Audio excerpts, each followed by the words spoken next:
Hello and welcome. You may have heard people talk about the importance of meaning and purpose in life. In fact, I'm one of them. And yet, for me, understanding exactly what that means is, well, it's an ongoing process. Yes, if you ask me questions about it, I can answer them. And yet, it's still an area that I visit quite regularly because I don't think I fully comprehend it yet. And so I was thinking about this today and looking at a couple of bits and pieces. And then I thought, well, why don't I share this with you? Why don't we have a look at this together? Because I'm interested in what you think, what your idea is about meaning and purpose and its importance, or not, as the case may be. So just to help structure this, I've pulled up a couple of articles. So from this article, I'm going to quote this part. Meaning in life is the need to perceive our lives, in particular our suffering, as serving a worthy purpose. The positive relationship between a purposeful and meaningful life and psychological well-being is supported by extensive research. That's true. So what I'm interested in there, or what leaps out to me at least, is this link between purposeful and meaningful in terms of life. And I think it's fair to say that if we have a sense of purpose in our lives will tend to have meaning. And if we have a life which we believe is meaningful, then it's likely that we'll have a sense of purpose. And so those two concepts are entwined in such a way that perhaps they shouldn't be separated. And maybe there's a word that could help us understand that, which actually I believe there is, and we'll look at that in a little while. By the way, at the end of the video, using that particular word, I want to suggest some ways that maybe we could rise above some of the slings and arrows that we will inevitably suffer. No doubt we probably already have suffered. And then, in terms of this quote from the article, there's also this part. Meaning in life is the need to perceive our lives, in particular our suffering. So the need to perceive our suffering as serving a worthy purpose, which is quite fascinating. And although a lot of people talk about meaning and purpose, not all of them talk about suffering. There are some very notable exceptions to that, and we'll get on to one of those individuals shortly. So let's move on to one of those individuals, Viktor Frankl, very famous psychotherapist, psychiatrist, and created his own school of logotherapy, or created his own school which he called logotherapy. So from that article, let's look at this. Logotherapy holds that human beings are driven to find purpose and meaning in life. It offers three distinct ways whereby one can discover the meaning of life. Number one, creative value by creating a work or accomplishing a task. I think that's so true, that we can have that sense of meaning when we create something, partly because it's connected to purpose. For example, it could be cleaning, it could be tidying an area, and doing it, well, not always, but often we get a sense of accomplishment. We have served a purpose. We have added value. Perhaps value is an interesting way to look at it. I have added value, therefore, well, maybe at least a little bit of me is valuable. Valuable to the family, valuable to society, valuable to the organization. So we've created value, we've tidied, maybe we've constructed something, maybe it's something that we've built that serves a purpose. We've added value. We feel, therefore, purposeful, which, again, as I've suggested, is connected to meaning. There's some meaning to what I'm doing because I've added value. And it could be an engineering strategy that we've applied to solve something. Could be something we've literally built in terms of engineering. Could, of course, be something artistic. So again, we've added value. And then experiential value, receiving something from the world through appreciation and gratitude by fully experiencing something or loving someone. So we've got the sense of really appreciating, really being grateful, where it's a something or a someone. And when I read sentences, paragraphs like that, I tend to think about a sunset. This may not be you, but for me, I have looked at sunsets and I have simultaneously felt tiny and at the same time huge, because I can feel connected to this wonder, to this greater design. I'm one of those people who thinks that the universe signals in so many different ways intelligent design behind the scenes. And I don't mean to, for a second, preclude God from what I've just said. And when we look in awe and wonder, and of course appreciation and gratitude, we can feel connected. And feeling connected is really important in terms of meaning and purpose and well-being. Feeling connected could be the PTA, it could be sport, it could be a club that we belong to, a profession, a church, of course. Feeling connected is really important for us. And everybody has varying degrees of that, of course, but for me, I can feel connected looking at a sunset. And of course, when we look at someone and feel connected, that also takes us out of ourselves, which I think is healthy. There can be meaning and purpose connected to relationships in many different ways. And then attitudinal value, number 3, by adopting a certain attitude toward inevitable suffering. Yes, much as we would probably like to avoid it, even though it is said it's inevitable, our approach, our angle of approach, our attitude can be very important. And with the right attitude, we can theoretically generate meaning and purpose. I'm not saying we always will, because I'm not saying that going through suffering is easy at all. Man's search for meaning. I'm just going to quote a couple of little parts from it. So this is from a summary and analysis. 2 tiny little parts, but it's a book I would recommend, strongly recommend. Frankl argues that if suffering does not have meaning, then there is no reason to live at all. I don't think what he means is that people will necessarily decide not to be alive. What he's getting at is that because suffering will be around at some point, and probably has been around for many of us in the past, then if we cannot find meaning in the suffering, then our sense of hope, of agency, of energy diminishes, and we may simply just give up and spiral ever downwards into, at best, apathy. So if suffering does not have meaning, then there's no reason to live at all. So that would seem to be the case then, that we have to give suffering meaning. How could we do that? What does that actually mean? So again, from that same article, this other snippet, Frankl is very clear that suffering is not the only path to finding meaning in one's life, and it should be avoided when possible. Well, I'm glad he wrote that, because I think it's important to recognise that Frankl's not saying and not suggesting that we should find it for the sake of it. We need to understand that it's part of life, but we don't have to go and seek it out, because there are a lot of other things that aren't suffering which are very enjoyable, and we want to experience those as well.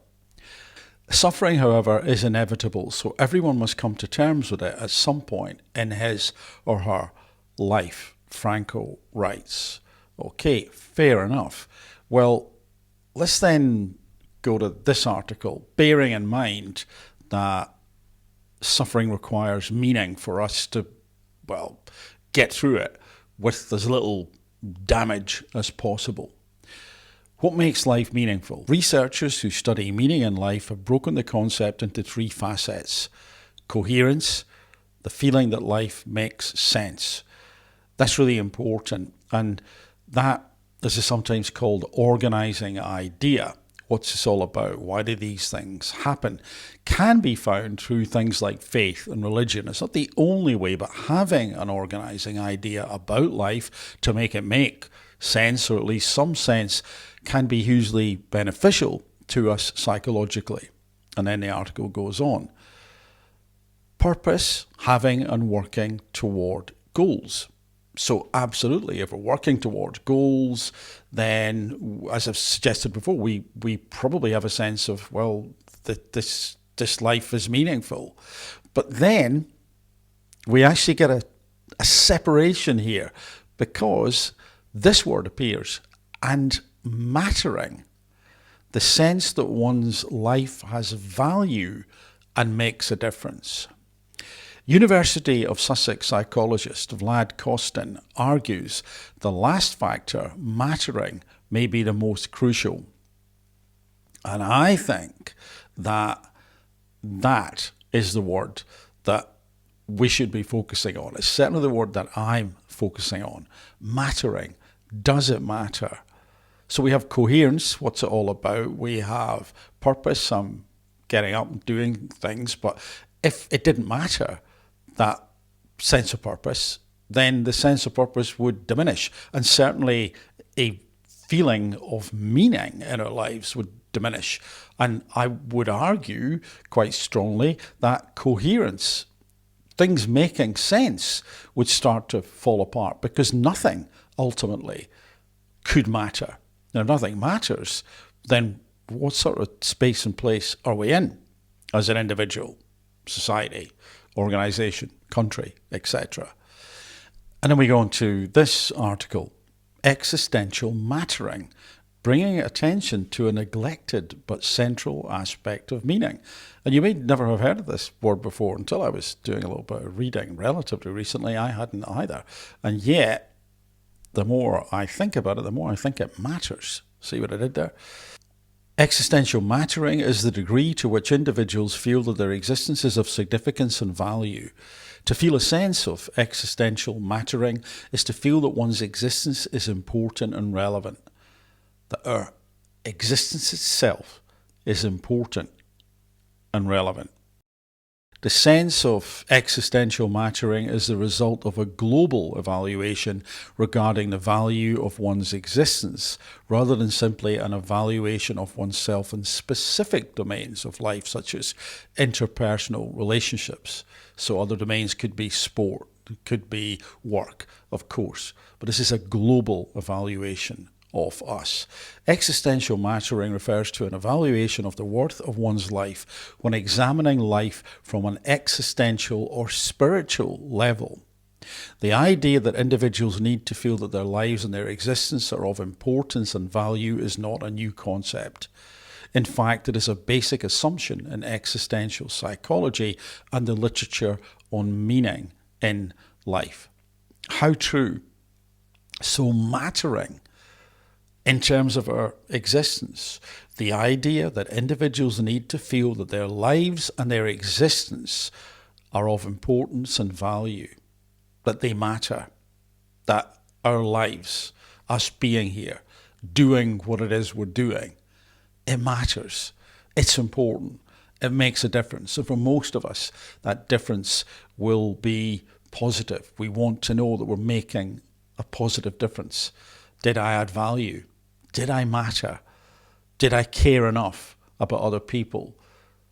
What will happen when I'm not here? Will people care? What legacy did I leave behind, if any? Was it good? Was it bad? That mattering, I think, is at the core.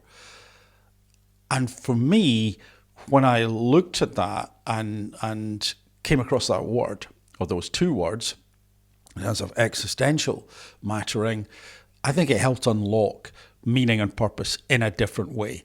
And so we have that organizing idea, and we have purpose, which is connected to meaning. But meaning, I think, is the core when we consider it to be synonymous with mattering.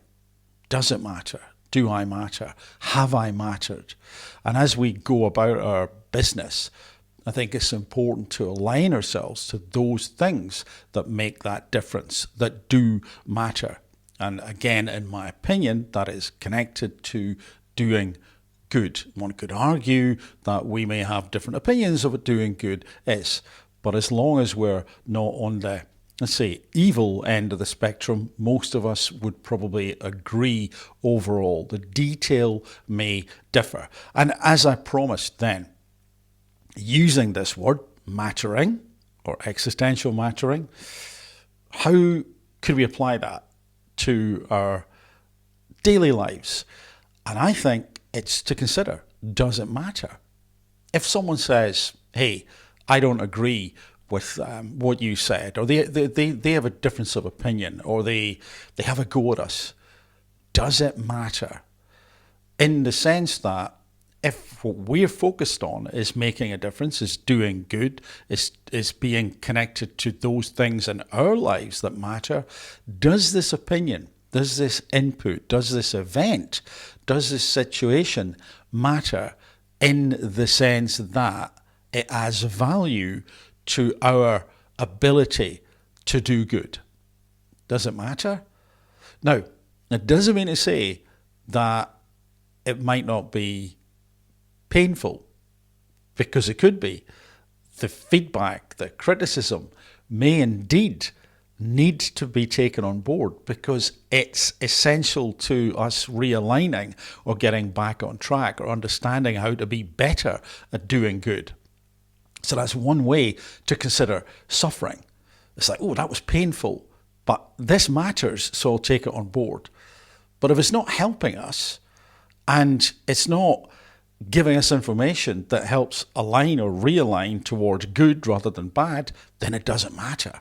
And so many things in our lives don't matter that we pay so much attention to. And then back to this idea about suffering, which I think constantly puzzles me in many ways, because I do wrestle with it, particularly when you're in the middle of some sort of suffering. And I think then about a good book or a good movie or a good play or whatever. And if you consider what tends to be compelling for people, it's the individual or a group overcoming obstacles. To overcome obstacles, generally there's an element of suffering. If you can imagine a superhero type movie, and this hero, this individual is so powerful that they're invulnerable to everything. They can do anything. They can fly, they have like laser vision, they can skim across the universe in the blink of an eye, and everything. They're pretty much omnipotent. Then would you want to watch that movie or read that book? It would be boring. There'd be nothing in it. You'd be going, well, where's the obstacle? Where's the threat? Where's the danger? Where's the existential threat? Which is why often you'll see that when some kind of superhero is presented in a movie, let's say, then of course there's got to be the anti-hero. There's got to be the other person or other group of individuals who have something that can cause this super being to be vulnerable, maybe even to be killed. The threat needs to be there. And why would we find it compelling? Because again, without it, it's boring.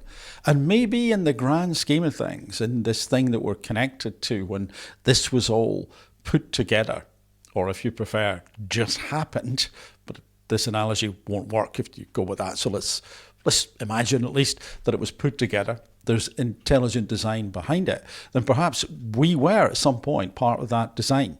We said, hold on a minute, if we're going to be involved in this, then it's useless if it's just boring, if we can do anything. If everything's easy, we need that load to carry. Without it, we won't grow, we won't get stronger, we won't experience all those emotions. There would just be nothing. It would be white noise. It would be terrible. What an existence. We need the load. We need the suffering. With the suffering, we can then experience the joy. We can experience the non-suffering. We can experience the awe and the wonder. And as I say that, I know it's easy to say. And when I've been in the middle of stuff, I'm not readily accessing those thoughts. I'm the first to admit it. But when I'm, let's say, in a more neutral zone, then it is easier, I think, to think about those things, perhaps to remind myself going forward what I thought and what other people have said and written and considered in that area. And so suffering, we will have to go through it. You may well be going through it, have gone through it. And when we're in it, then to give it meaning, to connect it to this matters is important. And that, I believe, is the key to getting through it. Going through this matters because I will help this person. I am helping this individual. I will get stronger. I will be a role model in how I face this to those people who know me and who will look to me for inspiration, to help them decide how they can act and react when they go forward and walk through these difficult landscapes. I hope that makes some sort of sense. But I'd be really interested in your thoughts, and thank you very much if you've gotten this far for listening to this. If you enjoy these videos, then please consider subscribing if you haven't done already. That makes a huge difference. And if you want to share the video and talk about it with someone else, by all means, please do. For the moment, from me, bye for now.